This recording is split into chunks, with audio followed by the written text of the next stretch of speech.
Alors, comme tu vois, j'ai acheté du thé en masse. Il y a une marque qui s'appelle Yogi Tea et c'est super bon. Moi, je cherchais une boisson alternative. Putain, c'est le bordel ici, je devrais même pas faire de vidéo dans ces conditions. C'est pas du thé, c'est des tisanes. Enfin, si, il y a du thé un peu, mais c'est surtout des tisanes. Et tu as, par exemple, celui-là, regarde, ça, c'est le thé de Noël.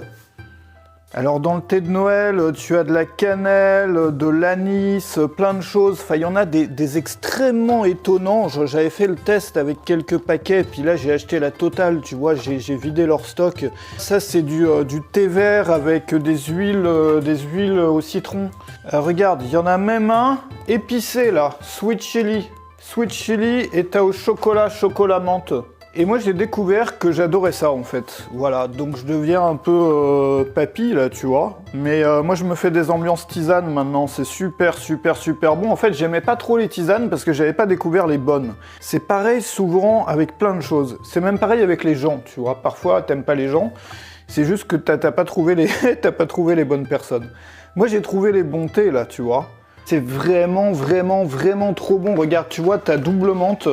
Et à chaque fois, c'est avec des huiles, enfin pas à chaque fois, mais la plupart, c'est avec des huiles essentielles qui sont rajoutées.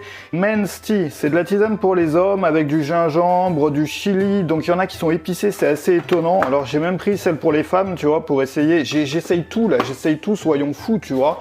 Regarde, tu vois, c'est tellement joli, ça sent bon. C'est dommage, t'as pas les odeurs, toi, dans la vidéo, je peux pas faire passer ça, quoi. Donc je vais commencer par celle qui m'intrigue vraiment, c'est au chili, c'est épicé en fait. C'est intéressant comme odeur. On va voir hein, ce que ça donne. Ouais, c'est bon, mais c'est pas la meilleure. Tu sens pas trop les épices. Celle que je préfère pour l'instant, c'est celle au réglisse. Vraiment, celle au réglisse, c'est un truc de fou. Ouais, si, c'est bon quand même. La prochaine, j'essaierai celle menthe chocolat. Je suis extrêmement curieux. Bon, c'est vraiment la journée du thé là.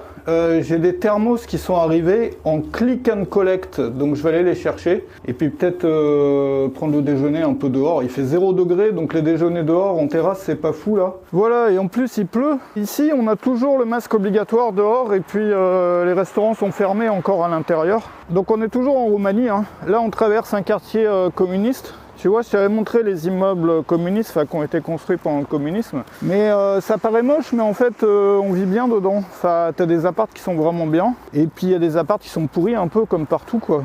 Mais faut pas se fier à l'extérieur. Les quartiers communistes aussi, d'habitude, sont plus verts. Parce que les arbres sont plus anciens, vu qu'ils ont été plantés pendant le communisme.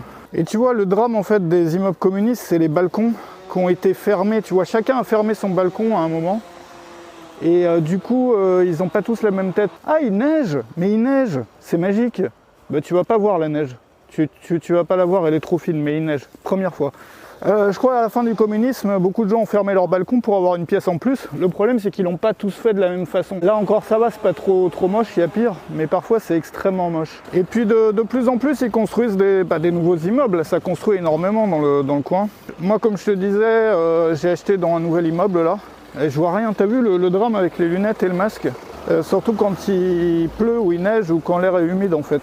Et ouais, donc en arrivant là-bas, enfin peut-être pendant le déjeuner, je vais te donner une recette d'une boisson russe que les gens cuisinaient dans les goulags, voilà. Et j'ai essayé chez moi, c'est spécial. Tiens, tu vois encore des immeubles communistes là. Bon, c'est pas le plus joli hein, de l'extérieur. Et puis là, c'est le centre commercial. Tiens, comme on est sur un épisode sur le thé et la tisane, je vais boire de la kombucha là. Je sais même pas comment ça se prononce. Tu sais, c'est du thé fermenté. C'est pas mal du tout. J'en ai commandé des caisses entières. Je me fais une période thé là. Et j'ai découvert ça dans un restaurant qui se trouve là, dans le centre commercial. Je vais faire une sorte de brunch, je pense. Il est trop tôt encore pour le déjeuner. Avec de la kombucha et des croissants, tu vois, ça peut être pas mal. Hein. Tiens voilà, tu vois, c'est ça. C'est une marque lituanienne. Et c'est tellement bon que j'en ai commandé plein pour chez moi. On arrive au truc. Alors tu vois, IMAG, c'est le Amazon d'Europe de l'Est. Ça existe ici, en Hongrie, enfin Europe de l'Est, Europe centrale. C'est comme Amazon. Et c'est plus rapide ici. Donc tu appuies là, tac. Tu mets ton QR code. Et puis ça s'ouvre. J'imagine que vous avez les mêmes en France. Et voilà, il y a tout ça. Tu vois, le Père Noël, le Père Noël est passé là. Et je vais en profiter pour te donner la recette du thé des goulags. Ça s'appelle, je sais pas comment ça se prononce, le kefir ou le chifir. Et en fait, ils mettaient une dizaine de sachets de thé par personne dans de l'eau qui faisait bouillir pendant 20 minutes pour en extraire la caféine. Et ça fait une boisson énergisante, si tu veux. Ça rejoint un peu les décoctions avec la tisane, tu vois, pour les plantes médicinales. Donc tu laisses bouillir ça pendant 20 minutes jusqu'à ce que les herbes atteignent le fond de la casserole, voilà. T'as vu, il y a des beaux immeubles communistes aussi ici. Lequel d'entre vous s'est garé ici, là? Je vais te montrer l'église la plus moche du monde. La personne qui a imaginé ce design pour une église, je ne sais pas si elle a bu du thé russe. Les centres-villes ici sont très jolis souvent, enfin, c'est des vieux centres jolis, rénovés, de plus en plus rénovés là ces dernières années. Et par contre les périphéries, là où la plupart des gens habitent, ça a été construit pendant le communisme parce qu'ils ont déplacé beaucoup de la population qui était à la campagne pour travailler dans les usines à ce moment-là. D'où toutes ces constructions, ça a construit énormément et puis tout ça a mal vieilli, mais bon, ça a son charme aussi, moi j'aime bien, ça raconte une histoire. Donc il y a des jolies villes, et puis autour, il y a des immeubles communistes, puis aussi de plus en plus de nouveaux immeubles si tu veux. Est-ce que tu vois la galère des lunettes avec le masque? Le problème c'est si je les enlève, je vois rien, et puis si je les mets, je vois rien non plus. T'as vu ce qu'on voit?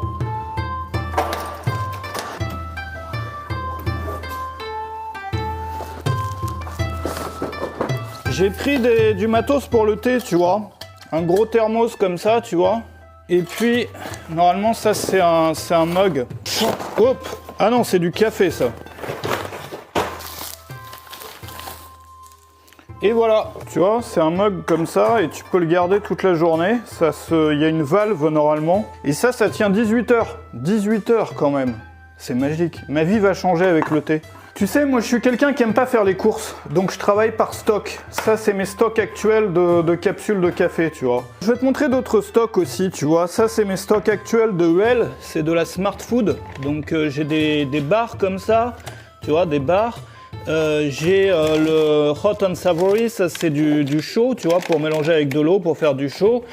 Et j'ai encore tout ça, tu vois. J'ai de quoi survivre à l'apocalypse, donc du Hot and Savory, ça c'est de la poudre pour le petit déjeuner, voilà. Bon là, je peux pas trop gérer de gros stocks parce que je suis dans un Airbnb, que j'ai pour plusieurs mois, là, en attendant de finir l'appartement que j'ai acheté. Mais j'aime bien, tu sais, moi j'ai des listes de stocks en fait. Et j'aime pas être à court d'un truc, enfin je suis un peu, moi je suis un taré de l'organisation, tu vois. Donc j'aime pas être à court d'un truc, j'ai toujours des quantités phénoménales, des trucs que j'aime, des choses que je consomme, enfin de ce que j'appelle les consommables, et j'ai des listes, il faut toujours qu'il y en ait 5 d'avance, genre même le gel douche, j'aime bien en avoir 5 d'avance, enfin tu vois, t'es jamais à court, et du coup t'as jamais à faire trop les courses non plus, tu vois, genre à la dernière minute, bref. Je suis un peu bizarre avec ça, mais ça me permet de gagner du temps, enfin moi j'aime bien passer du temps sur l'essentiel, les choses que j'aime, tu sais, on en parlait d'ailleurs dans un live. Je crois un live avec Sébastien Tissier, Antoine Pétavin, si tu as suivi un peu tout ça, où en fait il y a deux choses dans la vie, tu as deux types de tâches, de choses sur lesquelles tu passes du temps. Les premières, c'est les choses qui t'apportent un résultat, genre quand tu fais une vidéo, quand tu travailles, quand tu, je sais pas, tu vois, où tu vas bêcher dans ton jardin, ça t'apporte un résultat. Et puis il y a les choses qui t'apportent du plaisir, passer du temps avec tes amis, aller te promener, je sais pas, boire du thé, tu vois. Et entre les deux, c'est des choses qu'il faut faire pour faire tourner ta vie, mais qui t'apportent ni plaisir ni résultat. Et ces choses-là, moi j'essaye de les éliminer vraiment, mais au maximum du maximum. Et donc du coup, au fur et à mesure des années, des optimisations, j'ai un peu des pratiques bizarres parfois, tu vois. Mais j'ai les mêmes pratiques bizarres dans mon activité. Et c'est ça qui m'a permis de créer beaucoup, tu vois. Par exemple, là ce que je fais avec les vlogs, ça me permet de faire des montages tous les jours parce que j'ai des systèmes pour faire le montage en moins d'1 heure. Enfin, la dernière fois ça a pris 1h30, mais d'habitude j'essaye de faire en sorte que ça tienne en moins d'1 heure. Bon, aujourd'hui ça prendra beaucoup moins d'1 heure parce que c'est assez simple, tu vois, il n'y a pas vraiment d'histoire avec plein de séquences.